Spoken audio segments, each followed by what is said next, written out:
So you have a wealth of experience in the transaction coordination Yep. space. So I'd love to hear maybe if you could share a really interesting case study Sure. around interesting deals. I'm sure you've Yeah. seen some stuff in your life. Sure. So what's some of the most interesting, notable, Yeah.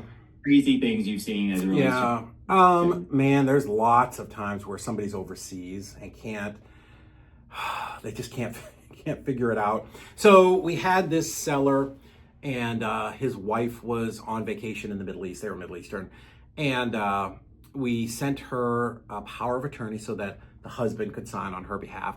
So I think she was in Jordan somewhere, and she goes into the embassy. So here's a little tip for you guys: if you have people that are overseas, they can get an American document notarized, but it has to be at an embassy or a consulate, a U.S. embassy or U.S. consulate. So anyway, she goes in there, and the guy behind the counter is like, "Oh, no, no, no, no, no, no, no! You need this paper. This is our embassy, power of attorney." Well, first off, title companies hate powers of attorney. They freaking hate it, because if you're doing something on Melinda's behalf, right, the title company wants to know why she's not here, right? Because remember, title is, I'm going to insure this transaction, right? And this is going to go into the next thing I'll talk about. Like, I want to know why she can't be here, right? What is her reason? So anyways, so the guy's like, I don't know why I'm using an accent, but anyways, they use this standard power of attorney that sealed with the U.S. Embassy, but it got over to the title company, and they're like, "Hey, this isn't specific. This is just like this general power of attorney, and that's not what you need in real estate. A title company wants to see something that's very specific that says Melinda gives Kendall the rights to sign on her behalf on this day for this property and only this. It's a limited power of attorney." So that got screwed up. So that gets over, can't close.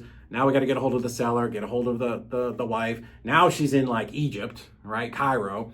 And we're like, print this paper off. Do not sign any paper other than this one. And, let's get this done. So paperwork matters, and having very specific paperwork matters. But the other thing, the biggest thing in all of title right now, I get so many emails every day from all these national associations, is fraud. Fraud is out of control. And land is a big place where there's a lot of fraud, right? Because I can post that I own a piece of land and pretend to be somebody else, and who's going to know, right? You're going to go over there, someone's going to do a drive-by and go, "Yep, looks flat, looks dry, I'm going to buy it." It perks, I'm buying it, right?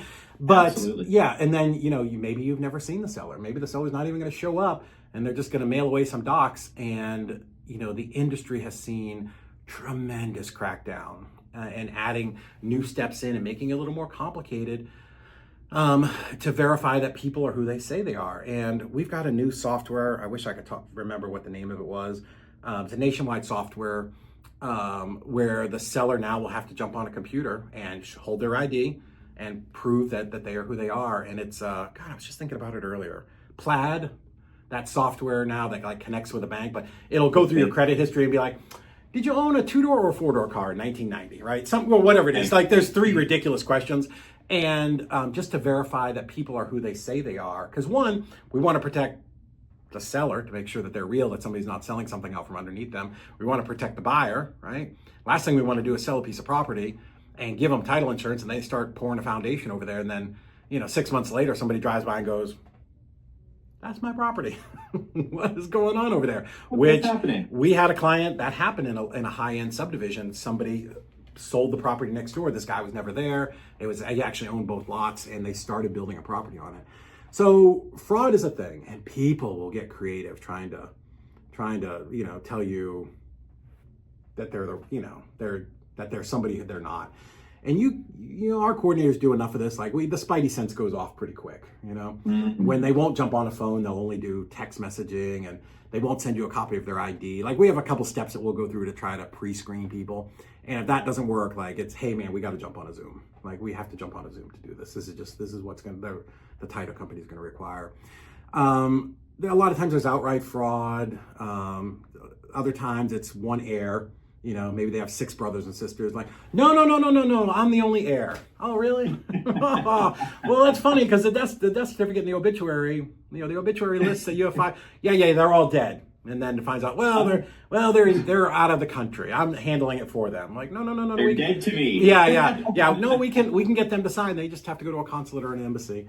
So lots of wacky stuff like that. And it's just like, when you do this every day, your eyes just roll. But if you're not familiar, right? If you don't know that this stuff happens, you can get sucked in. Like, because we all want to believe people. I want to believe people. I want to look for the best in everybody. But now, let's say the whole thing is fraudulent from start to finish, but you spent 6 weeks on this dopey deal only at the end to be like, oh, shoot, well, that's $18,000 I'm not going to make. While you're spending all your time there, what did that cost you?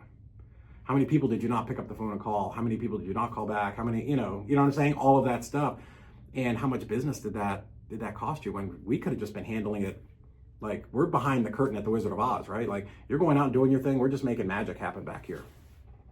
Wow, that's it. That's so good. And what a fantastic sort of safety net, if you're not super familiar, recognizing these fraudulent, activities, that there's someone that you guys eat, live, and breathe this. Oh my gosh, every day. It's the only thing we do, right? We don't have a coaching program. We don't wholesale anymore. We actually shut our own wholesaling company down because this was growing so quickly.